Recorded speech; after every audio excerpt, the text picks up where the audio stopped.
meus amigos, eu sempre fui um riacho rápido, sempre gostei muito de conversar, sempre gostei muito de falar a beça. Então, aconteciam e ainda acontecem coisas que muitas vezes eu não consigo lidar. E aí, quando vem esse momento de tristeza, de angústia, sabe aqueles anseios mais profundos do seu coração que você às vezes não consegue nem compartilhar com o seu melhor amigo? Então, é no papel em branco que eu encontro esse aconchego mesmo. Já aconteceram inúmeras situações, ainda acontecem. Às vezes eu escrevo cartas, assim, acontece alguma situação, eu escrevo, depois eu queimo para que ninguém leia, ou então eu guardo ali no cantinho especial. Eu tenho muitos caderninhos que eu guardo desde os meus 12, 13, 14 anos, e até hoje eu tenho esse hábito de escrever mesmo, sabe? Angústias, até declarações mesmo. Eu sempre fui muito da escrita, de escrever à mão. Eu fazia cartinhas para meus pais, para minha prima, que éramos e somos muito amigas, quase irmãs, para minha madrinha, então eu ia entregando. E sempre foi um hábito, aniversário de algum amigo, eu escrevia, porque eu acho que é uma forma de eternizar. E também é como eu amo e eu me sinto amada. Minha linguagem do amor, para quem não conhece, já fica uma indicação de leitura que é bem bacana, tem uma linguagem bem simples e acho que pode ser do interesse de vocês, que é As 5 Linguagens do Amor. E aí, nesse livro, acho que é um psicólogo ou psiquiatra, não me recordo ao certo, mas ele fala sobre as 5 linguagens do amor e uma das linguagens são os presentes. E esses presentes podem ser feitos à mão, você pode comprar, pode ser um presente ali, sabe, uma balinha que você dá com um recadinho para a pessoa, eu te amo, eu estou com saudade de você. E é a forma que você expressa seu amor e que você também se sente amada. Então, sempre que eu recebia cartinhas, que eu recebia declarações, coisinhas do tipo ali anotado, pronto, ganhou meu coração. E até hoje é assim também. Então, é um conselho mesmo que eu dou para vocês. Eu sei que a gente está vivendo num período de muita ansiedade, de muita ânsia. A gente está passando ainda, pode parecer que não, porque as vacinas já estão, graças a Deus, bem encaminhadas. E graças à medicina também, bem encaminhadas. Mas estamos passando por esse processo, que é o processo da pandemia, o processo ainda de isolamento, de estar num lugar com máscara, de ter um certo distanciamento. E isso causa uma certa angústia na gente. Eu posso imaginar o quanto foi angustiante para vocês. No início deve ter sido o máximo, ficar sem ir para a escola, ficar sem assistir aula, sem ter aquele compromisso. Mas depois, ali com o EAD, você começa a cair na real. Poxa, era tão bom quando eu estava lá na escola com os meus amigos, com os meus professores. E até mesmo sair, se divertir, tudo isso faz parte do processo. Então, nesse momento, eu aconselho que vocês tenham um diário. Ai, Carol, vai escrever um diário, querido diário, que coisa mais sem graça, que coisa mais de criancinha. Não. Isso é algo muito sério, pode parecer que não. Mas é um compromisso com você mesmo que vai te levar a ter mais clareza do que você sente, vai te ajudar a discernir. Quando você escreve, é como se você conseguisse colocar em palavras o que você estava sentindo que antes não conseguia explicar. Às vezes você tenta explicar para um amigo e você não se sente compreendido, sabe? Isso já aconteceu muitas vezes comigo. E aí o que eu fazia? Poxa, eu conversei com o Bia não me entendeu nada. Ficava triste, claro, mas depois eu pegava ali meu caderninho, escrevia. Quando eu lia novamente, eu falei, poxa, realmente. E muitas vezes, sabe o que acontecia? Às vezes tinha um problemão, tava com ciúme de algum, sei lá, namorado, amigo, enfim. Eu falei, eu tô muito chateada com essa situação. Aí escrevia. Depois que eu li, eu falava, poxa, que situação pequena. Por que eu tô com ciúmes disso? Por que eu tô sentindo isso? Por que eu tô triste com isso? Então você começa a ter um discernimento muito maior também, que é uma escrita chamada de escrita terapêutica, que nos ajuda bastante nesse processo. E aí, para falar um pouco mais sobre isso, eu trouxe um texto de Eduardo Galeano, um livro que eu tô simplesmente apaixonada. Olha aí a segunda indicação de leitura de hoje, que é o livro dos abraços. E tem um conto que é sobre Diego. Gente, esse conto é muito lindo. E diz assim: Diego não conhecia o mar. O pai, Santiago, levou para que descobrisse o mar. Viajaram para o sul. Ele, o mar, estava do outro lado das dunas, esperando. Quando o menino e o pai, enfim, alcançaram aquelas alturas de areia, depois de muito caminhar, o mar estava na frente dos seus olhos. E foi tanta a imensidão do mar, tanto o seu fulgor, que o menino ficou mudo de beleza. E quando finalmente conseguiu falar, tremendo, gaguejando, pediu ao pai: Pai, me ensina a olhar. Então, o ato de você ler, o ato de você escrever, é uma forma de dizer assim: me ensina a olhar. Como eu dei os exemplos agora do que acontece comigo, que talvez você daí da sua casa tenha se identificado com isso. Acontece bastante, pode ser que não. Possa ser que você nem tenham muitas coisas que te afligem a alma, cada pessoa tem ali a sua personalidade, o seu temperamento, tem sua forma de reagir diante do mundo. Mas, independente, se você é mais expansivo, se você é mais introspectivo, quietinho, ficar ali sofrendo calado, vale a pena você dar uma chance para a escrita e você dar uma chance para a leitura também. E por que eu nunca dissocio falar sobre escrita e falar sobre leitura? Porque o que me faz escrever é o que eu leio. Às vezes o que eu leio também é uma fonte de inspiração. E principalmente, gente, o mais importante, você pode ter todos os livros do mundo, mas nada vai ser tão rico quanto a beleza do cotidiano. Quando eu entrei no primeiro semestre, eu tive um professor, acredito que o pessoal aqui também, que estuda na UF, chamado Robert Valperei. Ele é poeta e a disciplina era a teoria da literatura.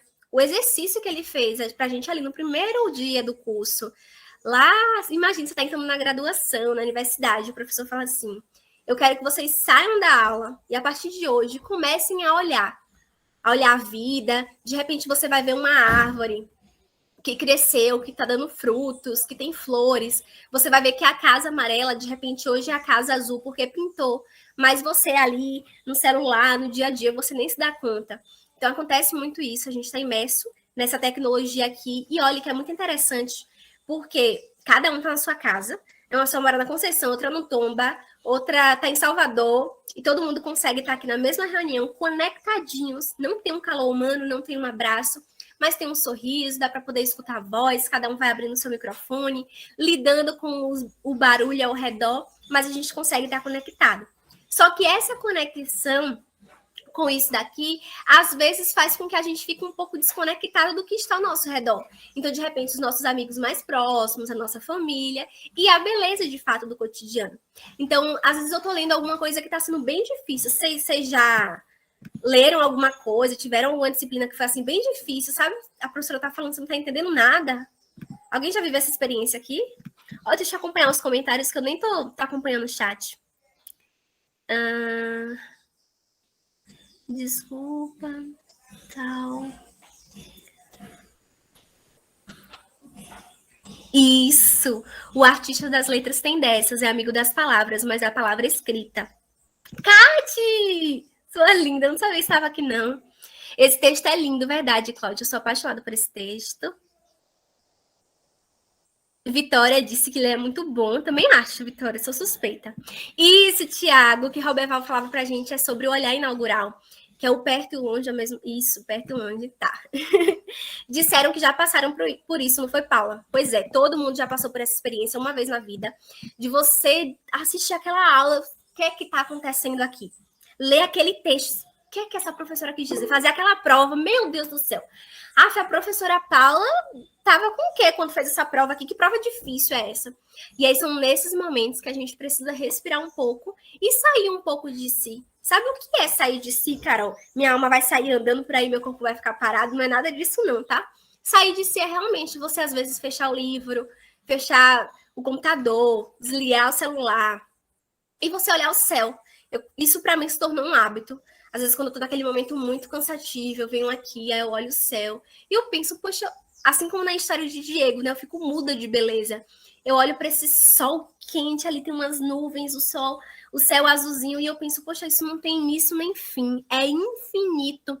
E olha com o que eu tô me preocupando. Às vezes eu tô me preocupando com algo tão pequenininho por não estar entendendo aquele conteúdo. Calma, respira, bebe uma água, caminha um pouco, conversa com um amigo, volta para estudar e você vai ver que você vai conseguir conectar as ideias melhor, porque você tá tendo esse olhar inaugural. Como uma criança que encontra as coisas pela primeira vez. Minha amiga, ela teve bebê no ano passado, ele já tá com 1 ano. E ontem teve aqui em casa. E assim, ele foi andando pela casa como se estivesse fazendo uma inspeção. Então, sabe aquela criancinha ali toda fofinha andando? Aí ele veio, foi no meu quarto, foi no quarto da minha mãe, rodou pela sala, foi nas plantas, porque ele estava tendo aquele olhar de uma criança que não conhecia essa casa, que ele não tem costume de vir aqui, e ele queria saber de tudo que se passava, dos detalhes. E o engraçado é que a gente tem isso quando criança, mas quanto mais a gente cresce, mais a gente vai se perdendo, vai perdendo a essência, vai perdendo o brincar, o olhar os livros, olhar a vida, observar as pessoas, observar as coisas. E isso faz parte da nossa construção também. Deixa eu acompanhar o chat, que eu sou péssima com isso. Pro Cláudia. Qual conselho você daria para as meninas que querem escrever? Boa, Kate. Vamos falar sobre isso agora, né? Já que a gente está falando de leitura de escrita. E aí, para introduzir esse assunto, eu vou compartilhar com vocês a minha história com a escrita. Eu falei com vocês que eu decidi fazer letras aos 14 anos. Então, foi, inclusive, numa aula de literatura. A gente fez foi Introdução ao Romantismo, que é uma escola da literatura. Eu fiquei muito apaixonada. Vocês não têm noção. Eu olhava para aquilo ali e falei, meu Deus. Eu olhava para a professora e falei, eu quero estar no lugar dela, eu quero ensinar. Então, às vezes os meninos não conseguiam, as minhas amigas, porque se identificavam mais com outras disciplinas. Eu ia para casa delas e eu ficava ensinando aquilo. Outro hábito que eu tinha bastante, até hoje eu tenho, eu converso muito só. Então, eu vejo aqui um texto, eu começo a interpretar esse texto em voz alta para mim mesma. Começo a olhar para isso mesmo, como se eu estivesse conversando, ensinando a alguém. E aí, nesse processo, eu já escrevia, tinha uns caderninhos ali guardados, mas besteirinhas ali do dia a dia, que eu contei para vocês logo no início, lembra? É uma angústia, alguma coisa assim que estava angustiando meu peito, eu ia lá e escrevia. Beleza. Quando chegou nesse primeiro ano do ensino médio, foi em 2014. A professora lançou um desafio. A gente tinha que escrever uma poesia sobre... Acho que foi sobre a segunda geração romântica, foi algo do tipo. E eu sei que a poesia escolhida ia parar na nossa prova final do primeiro ano. Todo mundo fez a poesia. Eram 2 turmas, primeiro A e primeiro B. Todo mundo, assim, acho que no total eram 60 alunos, mais ou menos. E a minha poesia foi escolhida. E assim, eu nunca tinha ganhado nada antes, eu sou péssima em sorteio, não sei vocês, mas assim, nunca ganho nada em sorteio. Por isso que eu nem jogo no bicho nem nada do tipo, porque azar no jogo mesmo. E aí eu escrevi, foi parar na... Thiago. Foi parar nessa prova final. Eu fiquei super empolgada com isso. E aí, depois disso, eu resolvi abrir um blog, que eu acho que antes se chamava Amor, Café e Poesia. Né? Amo café, amo poesia, amor, então. Ele se chamava Amor, Café e Poesia. Eu acho que, assim, só umas 4 pessoas sabiam da existência desse blog. Eu não contava muito para as pessoas, porque eu tinha muita vergonha. Mas eu ia escrevendo as coisas que iam acontecendo. Os meus amigos mais próximos que me viam escrever, eles gostavam bastante, se identificavam. Às vezes eu compartilhava com uma pessoa ou outra, porque eu realmente tinha muita vergonha disso. E eu nunca me encontrei enquanto poeta, escritora, nada do tipo, não. Me dão o título hoje por conta dos versos cafeinados, mas eu vou contar a minha história e vocês vão perceber o quanto que o processo foi acontecendo. Não foi algo que eu olhava e pensava, eu quero ser escritora, ou algo do tipo, mas que as coisas foram acontecendo e que, assim como eu consegui, vocês também, meninas e meninos, a pergunta de Kate foi mais direcionada às meninas, mas meninas e meninos também podem. Às vezes tem essa visão, que é muito... Não sei se a palavra seria preconceituosa, mas eu acho que vocês vão entender. No sentido de que, escrever diário é coisa de menininha. Não é. Pelo amor de Deus, não pensem isso. Não tenham esse pensamento ultrapassado. Escrever é para todos. Então, sejam vocês meninos, meninas, independente de qualquer coisa, vocês podem escrever. Teve Machado de Assis, mas também teve Clarice Lispector. Hoje as mulheres estão ganhando mais espaço. Antes, esse lugar era ocupado muito mais pelos homens, se a gente for olhar a história. Mas que bom que as mulheres também estão ocupando mais esse espaço. E é para todos. Não tenham essa visão de que só as mulheres podem ocupar isso hoje, porque escrever é muito coisinha fofa. Não, parem com isso, tá? Deixa eu ver quem foi que falou aqui. Estou escrevendo agora um livro em forma de diário. Olha aí, Cláudia. Muito bem. Pronto. Vamos lá. E aí, o que foi que aconteceu? Depois disso, eu não quis parar mais de escrever. E aí, tô me escrever texto, tô me desabafo, tô me escrever em blog. Passou 2014, 2015, 2016. Quando foi em 2017, eu tinha saído do ensino médio, entrei na universidade. Esse mesmo professor, ele aconselhou que a gente tivesse um diário mesmo, um caderninho, para escrever as coisas que a gente fosse pensando. Na nossa sala, tem muitas pessoas que escrevem. Tiago também escreve muito bem, inclusive. Muito, muito bem. Tem Marina, tem Beli, tem Sheila. Tem muitas pessoas na nossa sala que escrevem. Me expondo, tá vendo, Thiago? O Thiago vai ter que fazer uma oficina para vocês aqui agora. E então, eu continuei escrevendo. Quando foi no ano de 2018, a minha avó adoeceu. A gente descobriu, assim, mais ou menos em março para abril. Ela teve que fazer uma cirurgia de urgência. Era pedra na vesícula, só que dessa pedra a gente descobriu que, na verdade, já tinha um tumor em metástase. Minha avó estava com câncer. E, assim, não tinha muita expectativa de vida, não. Mas para quem ama, sempre há tempo, sempre há o que fazer. Então a gente pensava assim em mil coisas, vai fazer cirurgia, a gente organiza, vai fazer tratamento, mas ela vai ficar bem. Na cabeça da gente, ela ia ficar bem mesmo contra o diagnóstico. E aí, nesse processo, eu olhava para mim e eu pensava, o que é que eu posso fazer para melhorar a vida da minha avó? Mas eu não sabia fazer muita coisa, sabe? Eu não sabia cantar, eu não sabia dançar. Eu não tinha muitos feitos. Então eu olhava para mim, eu me sentia inútil de fato, porque eu achava que eu não podia ajudar minha avó a superar aquilo, a passar por aquele momento com mais leveza, mesmo estando ao lado dela. Então eu saía da universidade, pegava o ônibus, ia lá para a Unacom, acompanhava minha avó, às vezes eu ia para Santa Bárbara, sempre fazendo esse trajeto. Mas eu me sentia naquela. É um lugar mesmo de impotência, quando você vê quem você muito ama em uma situação de vulnerabilidade como aquela, e ainda mais minha avó, que era uma pessoa muito, muito incrível, assim, não tenho nem palavras para minha avó. E aí, olhando para minha vida, eu lembrei dos textos que estavam guardados. Peguei todos os cadernos, gente, todos os cadernos, lembra lá dos 12 anos, 13, 14, 15, 16, 17, 18, anos ali escrevendo, um monte de coisa, achei maior besteira, mas mesmo assim eu reuni, aí entrei em contato com uma amiga minha, e falei, Bárbara, eu tô precisando de uma revisão de texto urgente, que eu vou lançar um livro. Ela, Carol, como assim você vai lançar um livro? Eu falei, eu vou lançar um livro. Como? Não sabia como, mas eu sabia que eu ia lançar esse livro. E eu precisava dedicar a minha avó. E aí, nesse processo, graças a Deus, eu contei com pessoas muito queridas. Então, eu tive uma amiga que fez a revisão. Eu tive uma amiga que fez a arte da capa. Eu tive uma amiga que desenhou a mãozinha da minha avó. Deixa eu apresentar para vocês que eu tô falando e não tô mostrando. É esse livrinho aqui de bolso, tá vendo? Que é os versos cafeinados. E aí eu escolhi versos cafeinados porque realmente para mim, tanto para mim e para minha avó, o café é aquilo que dá ânimo, né? Dá uma energia tomar um café. Hoje está me dando taquicardia, tá atacando a ansiedade, mas assim, dava uma energia fora do normal. E aí cafeinado justamente para ser o ânimo. Naquele momento ela precisava de ânimo. Essa mãozinha aqui desenhada é a mãozinha da minha avó e o café. E aqui tem o nome dela. Beleza. Essa minha amiga fez a revisão, organizei ali os meus textos. Cada ano era um capítulo. Então, assim, 2014 era o primeiro capítulo, 2015 o segundo, 2016 o terceiro, 2017 e 2018, respectivamente. Deixa eu acompanhar o chat aqui. Eu amo café também, Josi. Também.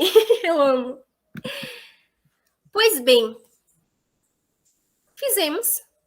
Eu submeti o meu projeto de livro para a Feira do Livro, que é a Flifes. Olha só, a gente está também numa feira aqui, mas foi a Flifes. E faltando 15 dias para o livro ser lançado, eu recebi um e-mail falando que tinha sido aprovado. Eu não tinha um livro, tava só o projeto lá no computador das meninas, estava tudo bonitinho, mas eu não sabia como fazer. Cheguei para minha mãe e falei, mãe, eu vou lançar um livro. Ela mesmo, filha, como assim? Eu falei, daqui a 15 dias. Eu tô precisando urgente de uma gráfica, já tava com tudo certo, inclusive o código, que é o ISBN, que envia para a biblioteca do Rio de Janeiro, e aí lá eles dão um aval para você publicar e tá tudo certinho com o seu direito autoral. Tava tudo certo, gente. Assim, eu fui percorrendo o caminho sozinha, assim, com a ajuda dessas pessoas queridas, mas precisava dessa impressão e vocês sabem que precisa de um investimento para isso. E na minha loucura, quando eu procurei a gráfica, tinha, assim, 1000 livros. Eu pedi 1000 livros. Como assim? A pessoa pede 1000 livros. Como é que vai vender 1000 livros? O que é que vai fazer com esses 1000 livros? Mas a gente pediu 1000 livros. Hoje, aqui na minha casa, tem 100. Então, nesses últimos 3 anos aí, os 900 já foram. E acho que 132, se eu não estou enganada com os números, tá? Foram vendidos na noite de autógrafos, que foi lá na Feira do Livro. E aí teve a impressão. Eu contei para minha avó, faltando 8 dias para o lançamento, e minha avó já estava numa fase do tratamento, eu não sei se vocês já tiveram essa experiência, eu espero que não, mas caso alguém tenha, vai se identificar. Uma parte da quimioterapia, nesse processo, a pessoa começa a ficar muito, muito, muito debilitada. E aí, no que ela foi ficando debilitada, ela não tinha vontade de sair. Assim, o cabelo dela já estava pouquinho, ela já não conseguia mais pintar o cabelo, então estava todo branco, ela não tinha muita disposição, energia, não conseguia andar, ela já ficava com falta de ar, o pulmão estava comprometido. Então, ela realmente estava sem ânimo, ela realmente precisava de um ânimo para viver. Eu achava que seria para viver mais alguns anos, mas os planos não aconteceram dessa forma. Então, naquele dia 26 de setembro de 2018, foi a noite de autógrafos, lancei o livro, dediquei a minha avó e assim ela ficou muito feliz. E aí, por que falar dessa escrita e por que falar dessa leitura sempre juntos? E como dissociar isso? Não tem como. Porque minha avó, uma mulher extremamente sábia, uma das pessoas mais sábias que eu já tive a oportunidade de conviver na minha vida, nunca tinha lido um livro. E aquele foi o primeiro livro que minha avó teve dedicado a ela, com o nome dela, autografado para ela. E ela leu 5 vezes. Eu lembro do dia que minha avó me ligou, uma sexta-feira à tarde, assim, dias depois do lançamento, e ela falou: Carolzinha, como é que tu tem um computador na cabeça? Como é que tu consegue escrever tanta coisa bonita? Então, assim, ela leu 5 vezes aquele livro antes do dia da sua morte. E eu tenho certeza que aquilo ficou marcado, assim, pro resto das nossas vidas. Na vida da minha avó, na minha vida, na vida dos meus pais, de todos que acompanharam, inclusive Kate, que está aqui, participou muito desse processo, Thiago participou um pouco também. Acho que ele estava no dia do lançamento, tenho quase certeza. Que lindo. Pois bem, e aí foi um dia muito feliz. E aí eu sempre falo sobre a leitura que cura e a escrita que cura. Naquele momento, a leitura dos versos cafeinados foi para minha avó uma leitura que cura. No momento de escrita, quando eu desabafava cada coisa que ia acontecendo na minha vida, que ia me angustiando, me animando, me deixando feliz, foi uma escrita que também me curou. Então foi um processo assim de cura, tanto da escrita quanto da leitura. Só que a cura da leitura não aconteceu como eu esperava e como eu queria. Porque meses depois, em abril de 2019, em maio de 2019, minha avó veio a falecer. E quando ela faleceu, eu não queria mais olhar para esses livros. Eu não queria mais escrever. Eu não queria nada falar, não queria ouvir falar nesse livro, eu não queria ouvir falar em nada disso. Porque eu me revoltei. Eu me revoltei com a situação, eu me revoltei com Deus. Eu lembro que um dia eu fui me consultar com o Frei, e eu falei, Frei, eu tô revoltada com Deus. Como assim? Eu fiz aquilo tudo. Como assim não curou minha avó? Como assim ela não ficou bem? Como depois de tudo, tanto esforço, será que Deus não olhou aquilo? Enfim, eu cheguei a duvidar até mesmo da minha própria fé, e eu sei que cada um tem a sua. Eu tô falando de Deus porque é a minha fé e contando a minha experiência, tá? Mas depois de um tempo, eu consegui e hoje consigo falar isso para vocês. E eu sei o quanto isso é importante. Então, sempre que eu sou chamada para poder contar um pouco dessa minha experiência, dessa mulher na poesia, na literatura, não tem como não falar dessa outra mulher leitora, que é a minha avó, e em todo o processo que aconteceu. E o quanto a minha história também pode inspirar outras pessoas, como já inspirou alunos meus. Eu recebi até mensagem de uma aluna minha, tem uns dias, e ela falou que ela está escrevendo no caderninho dela. Então, é um incentivo. Às vezes você acha que você não está fazendo um grande feito, como eu olhava para mim lá em 2018, eu não achava. E hoje, só em poder contar a minha história, só em poder compartilhar quem é Carol e quem foi Dona Maria da Glória, eu consigo, de repente, inspirar. Deixa eu ver quem são essas pessoas que estão aqui hoje. Cauã, Clara, Cláudia, Gabi, Jamile, Jennifer, Josi, Kati, Lu, Néa, Pati, Paula, Raíssa, Rebeca, Thaís, Tiago, Vitória, Yasmin e Ingrid. Então, é uma forma de você estar inspirando. Realmente, Cláudia, a literatura é um bálsamo. E Tiago disse que a prova viva de que a literatura não serve apenas para fazermos provas no ambiente escolar. Ótimo tópico você colocou agora, Tiago. Muito importante falar sobre isso. Para vocês perceberem o quanto que a literatura ela pode fazer parte da nossa vida. Às vezes a gente fala assim, vou ler livro para quê? Para quê? Mas assim, a partir daquilo ali você vai ter uma experiência que você pode levar para sua vida e não vai ser só para fazer aquela prova. Ai, que chata, a Cláudia passou uma prova sobre aquele livro do Machado de Assis. Ninguém merece, vou ter que ler aquele livro para poder fazer essa prova. Tá, mas para pensar um pouquinho, né? O que aquele livro pode te ensinar? Como é que você pode levar aquela literatura para a vida? Então, assim, o que eu ensino, o que eu falo, é o que eu me proponho a viver. Quando eu vou ler algo, por exemplo, esse conto, eu tô com esse livro agora do Eduardo Galeano, e é porque eu não tô com o livro agora em mãos para poder mostrar para vocês, senão eu mostrava. A pergunta que eu fiz ali no final é como eu posso aprender a olhar melhor? E você tem que encontrar respostas para isso também. Então, a literatura vai ser uma forma de você encontrar respostas para sua vida. Sabe, quando você tá num dia bem triste e um amigo te manda uma poesia, uma letra de uma música, e você se sente melhor. Porque você foi lembrado pelo seu amigo e porque existe uma mensagem ali. Você recebe uma música, aquela música conta alguma coisa que você viveu, você se identifica. E naquele momento existe aquele processo de cura. A cura de estar lendo, de estar se libertando, de estar se identificando, de estar curando. Assim como tem esse processo também da escrita, e por isso que eu não paro de falar sobre leitura e escrita, porque não dá para dissociar na minha vida, na minha história e no que eu acredito. Então, sempre, não, a partir de hoje, eu quero que vocês tenham um olhar, como diria Roberval, um olhar inaugural. Então, como que eu posso olhar para a literatura e aprender e viver e ser uma pessoa melhor? É uma coisa muito importante você ser uma pessoa melhor. Às vezes a gente pensa assim, gente, vocês que estão ainda na escola, até mesmo a gente que está aqui, né, quase se formando, estou estudando para ser professor. Tá, mas aí não se esgota. Se a gente olhar, em toda profissão vai ter um profissional medíocre, né? De repente a gente vai num consultório, o médico trata a gente super mal, ou tem um professor e esse professor é super grosso, ele nunca te dá a atenção que você quer. E aí de repente você encontra esses residentes aqui, que estão ali te ouvindo, sendo bem atenciosos com você, que tá fazendo essa feira acontecer, trazendo pessoas, trazendo novidade. Então, são pessoas que estão preocupadas com a formação de vocês, em quem vocês são e em quem vocês serão no futuro. E é uma responsabilidade muito grande, é uma vida que está nas nossas mãos. A gente pode, de repente, destruir o sonho de alguém com algo que a gente fala.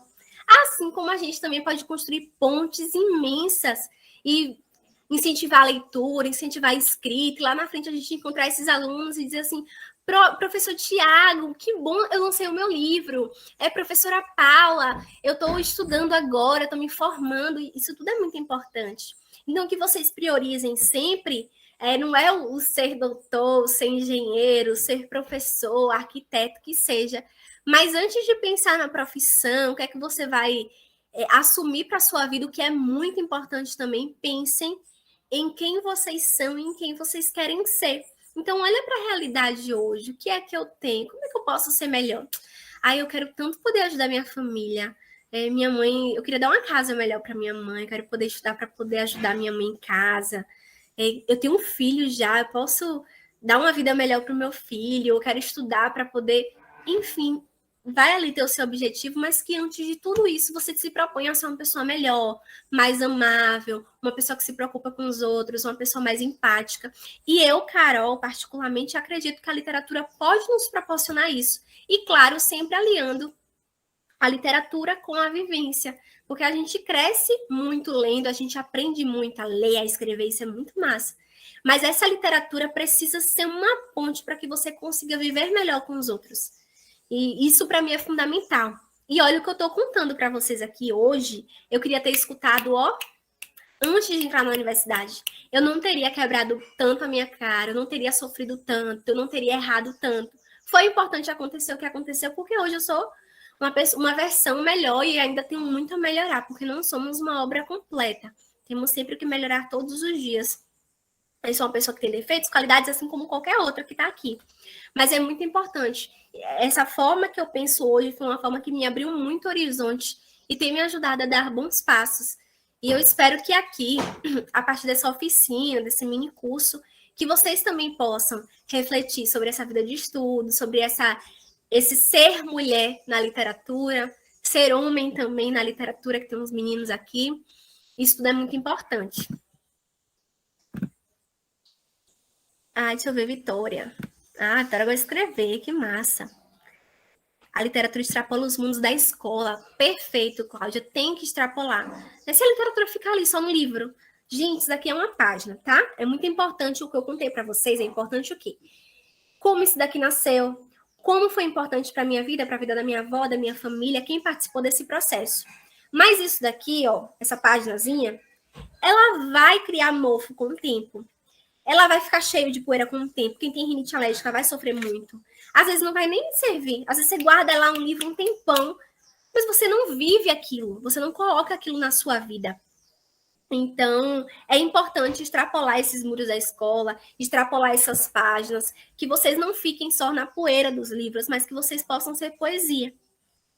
Vitória, eu escrevo livros e poemas muito tempo já no aplicativo. Que legal! Parabéns, Vitória! Eu quero ver os seus escritos. Estou muito feliz, viu? Muito, muito, muito bem. Publique mesmo. Que seja, assim, o primeiro de muitos. Parabéns, parabéns mesmo. Você tem escrito durante esse período de pandemia. Muito. Absurdamente. Inclusive, a própria psicóloga recomenda. Tá vendo que não é coisa que Carol tirou da cabeça dela e tá aqui devaneando? A própria psicóloga recomenda. Eu escrevo, como eu já contei para vocês, eu escrevo, às vezes eu queimo. Não dá para as pessoas encontrarem essas coisas à toa, né? Os desabafos, assim, mais íntimos do coração. Brincadeira à parte, é muito importante esse processo. É realmente a escrita que cura.